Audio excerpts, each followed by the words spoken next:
Hello' guys, আজি আহিছোঁ theatre চাবলৈ ইতিহাস থিয়েটাৰ আজাৰাত যতীন বৰাৰ।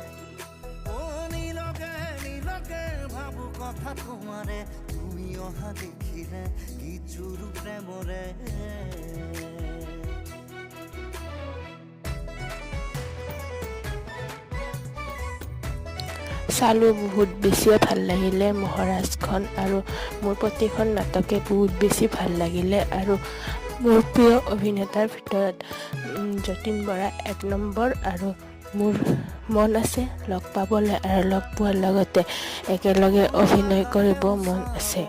আজিলৈ আহিছোঁ, কেনেকুৱা পালে জনাব। আৰু আজিলৈ আহিছোঁ, বাই।